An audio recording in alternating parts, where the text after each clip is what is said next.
नमस्कार दोस्तों। आज हम पीसीएस प्री 2022 के सामान्य अध्ययन में पॉलिटी और कॉन्स्टिट्यूशन से, राजनीति तथा संविधान से जो 10 प्रश्न पूछे गए हैं उन पर हम विचार करेंगे, उनके विकल्पों पर और उनके सही उत्तर पर। पिछले वीडियो में हमने 20 क्वेश्चनों पर डिस्कशन किया था 2021 के। एक प्रश्न छूट गया था, सबसे पहले हम उस पर डिस्कशन कर लें। वो क्वेश्चन था, मैं पढ़ रहा हूं। Given below are two statement, one is labelled as a assertion A and other as reason R. कह रहा है कि नीचे असर्शन और रीजन दो स्टेटमेंट हैं। आपको इन स्टेटमेंट को पढ़ना है और ये बताना है कि जो कथन है उसका वो रीजन सही है या नहीं। इस पर विकल्प हैं। पहला विकल्प तो ये है कि अगर असर्शन और रीजन सही है तो क्या असर्शन का रीजन है वो। दूसरा, असर्शन और रीजन दोनों सही हैं लेकिन रीजन सही नहीं है। तीसरा, असर्शन तो सही है, कथन तो सही है लेकिन रीजन गलत है। चौथा, असर्शन गलत है और रीजन सही है। अब हम आते हैं इस क्वेश्चन पर। The president of India determines the qualification of the chairman and members of the finance commission. Hindi बताता हूं इसका। भारत का राष्ट्रपति वित्त आयोग के अध्यक्ष एवं सदस्यों के योग्यता का निर्धारण करता है। वित्त आयोग के बारे में कई बार मैं बता चुका हूं, पिछले 3 वीडियो में लगातार बोला हूं। वित्त आयोग का गठन भारत के संविधान के आर्टिकल 280 के अंतर्गत होता है। इसका काम केंद्र और राज्य के मध्य शुद्ध आय, शुद्ध रेवेन्यू, राजस्व का बंटवारा करना होता है। रीजन क्या कह रहा है? Chairman and members are appointed by the president of India. कि वित्त आयोग के चेयरमैन और मेंबर की नियुक्ति प्रेसिडेंट करते हैं, इसलिए प्रेसिडेंट उनकी योग्यता का भी निर्धारण करेगा। ये रीजन दे रहा है। तो ध्यान रहे, असर्शन ए जो स्टेटमेंट है कि प्रेसिडेंट चेयरमैन और मेंबर की योग्यता का निर्धारण करते हैं, वो गलत है। योग्यता के निर्धारण की जिम्मेदारी पार्लियामेंट ऑफ इंडिया को दिया गया है, भारत की संसद को। भारत की संसद बताती है कितने सदस्य होंगे और उनकी क्या क्या योग्यताएं होंगी। एक अध्यक्ष होता है वित्त आयोग का, 4 सदस्य होते हैं। इसमें से एक सदस्य वित्तीय मामलों का स्पेशलिस्ट होगा, एक प्रशासन का स्पेशलिस्ट होता है, एक न्यायिक मामलों के सुप्रीम कोर्ट या हाई कोर्ट का जज होता है। इस प्रकार के 4 सदस्य लिए जाते हैं। एक इकोनॉमिक्स का एक्सपर्ट होता है और एक अध्यक्ष बनाए जाते हैं। आपको पता है अरविंद पनगड़िया अध्यक्ष हैं 16वें वित्त आयोग के। तो क्या निकल गया? इसमें ए गलत है और आर सही है, यानी कि answer D, A is false, R is true. तो ये आपके 2021 का 21वां प्रश्न था। अब हम 2022 के प्रश्नों पे आ रहे हैं। पीसीएस प्री के समान अध्ययन में 2022 में कौन से क्वेश्चन दिए गए हैं। पहला question, the audit report of the controller and auditor general CAG of India is examined bye. CAG की जो रिपोर्ट होती है उसकी जांच कौन करता है? आपको पता होना चाहिए कि CAG भारतीय संविधान के अनुच्छेद 148 से 151 में उल्लेख है, आर्टिकल 148 to 151। CAG भारत सरकार के कंपनियों, विभागों और कॉरपोरेशन का लेखा परीक्षण करता है और साथ ही साथ राज्यों के भी विभागों, कंपनियों और संस्थानों का जो कि सरकारी राजस्व से जो अनुदानित होते हैं संस्थानें, उन सब का ऑडिट करता है। तो ये जो रिपोर्ट देता है ऑडिट करके महामहिम राष्ट्रपति को, तो राष्ट्रपति महोदय ये रिपोर्ट संसद में रखते हैं और जब संसद में रिपोर्ट रखी जाती है उसके पश्चात संसद क्या करती है इस रिपोर्ट को, वो पूछ रहा है कि ऑडिट रिपोर्ट की जांच कौन करता है। नंबर 1, पब्लिक अंडरटेकिंग कमेटी, क्या लोक उपक्रम समिति करती है। दूसरा, एस्टीमेट कमेटी क्या अनुमान समिति करती है? तीसरा, पब्लिक अकाउंट कमेटी लोक लेखा समिति करती है? ये नन ऑफ द अबव, इनमें से कोई नहीं करती है।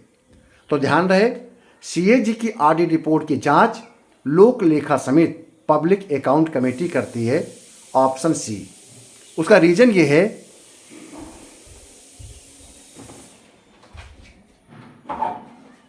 लोक लेखा समिति में कुल 22 सदस्य होते हैं, 15 लोकसभा के, 7 राज्यसभा के, और इसका जो अध्यक्ष होता है वो विपक्ष का नेता होता है। हमेशा अपोजिशन पार्टी का जो नेता होता है उसको रखा जाता है, और स्पीकर महोदय 22 सदस्यों की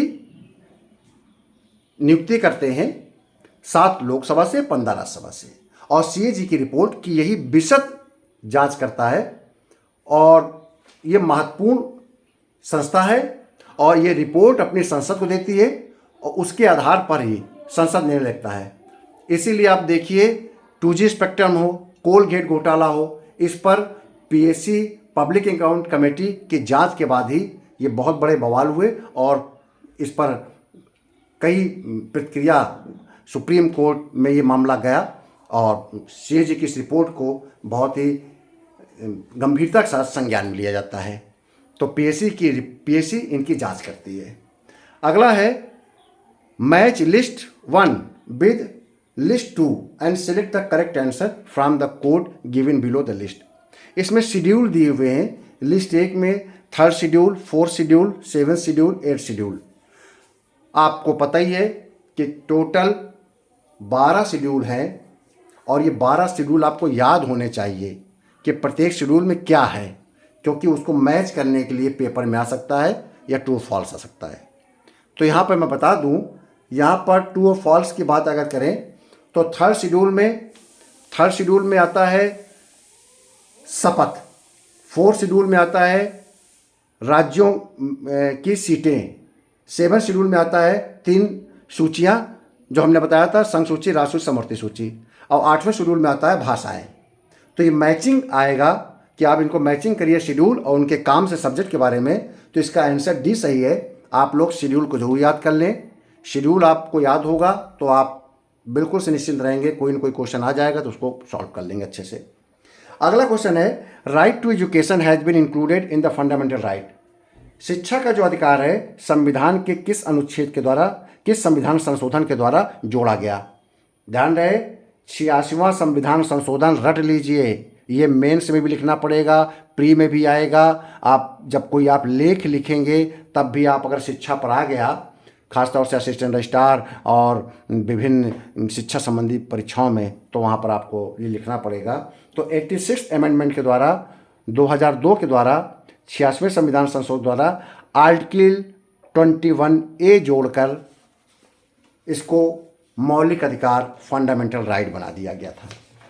अगला क्वेश्चन है, match list with list B. एक तरफ कमेटी है, दूसरी तरफ आपके सन हैं। पिछले लेक्चर में मैंने बताया था वही कमेटियां फिर से आ गई हैं, और उसने सन मांग लिया है पंचायती राज से संबंध में। Balwant Rai Mehta committee, Ashok Mehta committee, LM Singhvi committee, PK Thungon committee. इसके सामने ईयर लिखा हुआ है कि इनकी स्थापना कब हुई थी। तो आपको मैं आंसर सीधा बता दूं, बलवंत राय मेहता पहली कमेटी है, 1957 रट के रखिएगा। फिर उसके बाद अशोक मेहता को रखिएगा दिमाग में, 77। बलवंत राय और अशोक मेहता को क्रम से रखिएगा। बलवंत राय मेहता समिति 57 में, 1957 में। उसके बाद अशोक मेहता की कमेटी 1977 में आई है। फिर LM सिंघवी कमेटी 1986 में आई है, और PK थुंगन कमेटी 1988 में आई है। आप इन चारों को क्रम से करिए। 2 कमेटी हमेशा याद रखिए, बलवंत राय मेहता कमेटी, अशोक मेहता कमेटी। ये दोनों पंचायती राज के लिए बहुत इंपॉर्टेंट कमेटी थी। बलवंत राय मेहता कमेटी ने 3 टियर सिस्टम का रिकमेंडेशन किया था, अशोक मेहता कमेटी ने 2 टियर सिस्टम की रिकमेंडेशन किया था।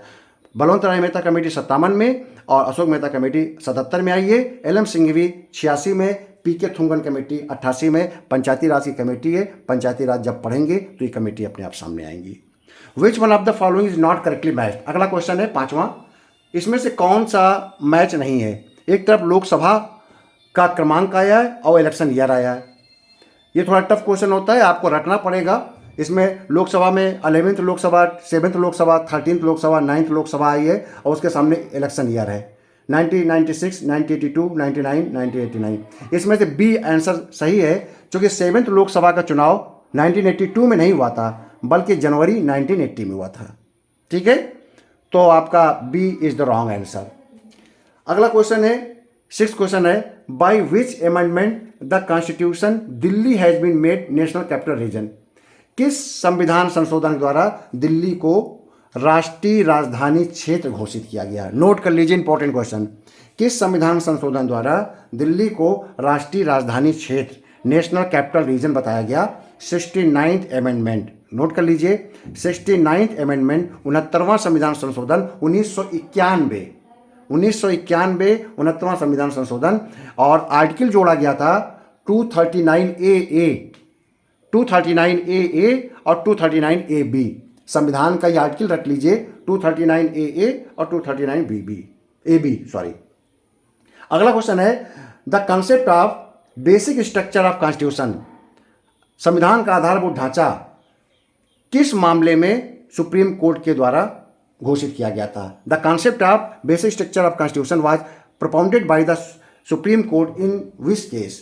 Number 1, Golaknath versus state of Punjab 1967, गलत। Yusuf versus state of Bombay 1954, गलत। केशवानंद भारती बनाम स्टेट ऑफ केरल 1973, करेक्ट। आपको याद आ गया होगा, केशवानंद भारती बनाम केरल राज्य में पहली बार बेसिक स्ट्रक्चर की बात की गई थी। ठीक है, तो 7th सी सही है। 8th क्वेश्चन है, a joint public service commission for 2 or more states can be established. संयुक्त लोक सेवा आयोग का गठन किसके द्वारा गठित किया जाता है। Parliament if requested by the concern state, B Lok Sabha, C UPSC, D Rajya Sabha.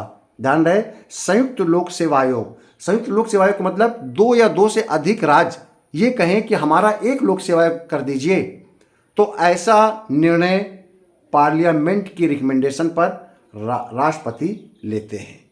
अगर दोनों राज्य चाहते हैं कि हमारा एक लोक सेवा आयोग हो और दोनों राज्यों की भर्ती करे, तो वो अपना रिक्वेस्ट करेंगे दोनों राज्य मिलके सरकार से, भारत सरकार से।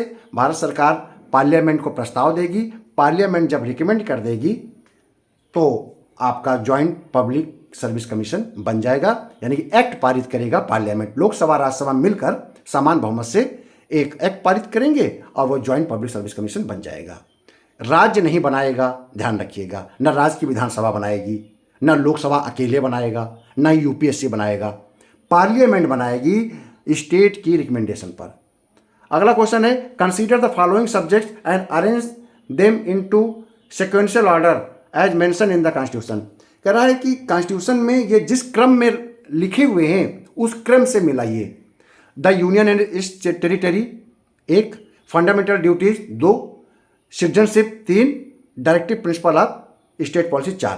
तो देखिए, पहला लिखा है यूनियन एंड इट्स टेरिटरी। मानी बात है, ये एक सामान्य समझ का व्यक्ति भी जानता है कि अगर संविधान की शुरुआत हुई होगी तो यूनियन एंड इट्स टेरिटरी से हुई होगी, और हुई भी है, आर्टिकल 1 में लिखा हुआ है। इसलिए एक तो सही है, पहले आएगा यूनियन, उसके बाद फंडामेंटल ड्यूटीज नहीं आएगी, सिटीजनशिप उसके बाद आएगा। जब हम यूनियन स्टेट की बात कर देते हैं उसके बाद सिटीजनशिप का उल्लेख है आर्टिकल 5 to 11 में।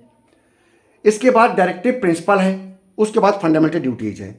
तो यहाँ पर 1, 3, 4, 2 अगर हम वैसे बात करें संविधान की तो सबसे पहले यूनियन एंड टेरिटरी आएगा, उसके बाद सिटीजनशिप आता है, उसके बाद मौलिक अधिकार फंडामेंटल राइट आता है, उसके बाद directive principle of state policy आएगा, उसके पश्चात आता है आपका फंडामेंटल ड्यूटीज। ये सीक्वेंस है, इस सीक्वेंस को याद कर लीजिए।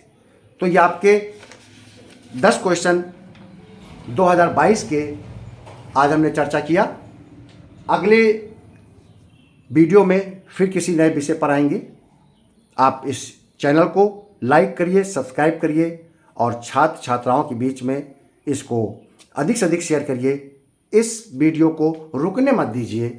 जो बड़े लोग 50 साल, 55 साल, 60 साल, 70 साल के लोग देख रहे हैं, इसको अपने से बच्चों के बीच में इस निःशुल्क प्लेटफॉर्म में जो आपको शिक्षा दी जा रही है, जो ज्ञान दिया जा रहा है, इसको प्रसार करिए। बहुत बहुत धन्यवाद।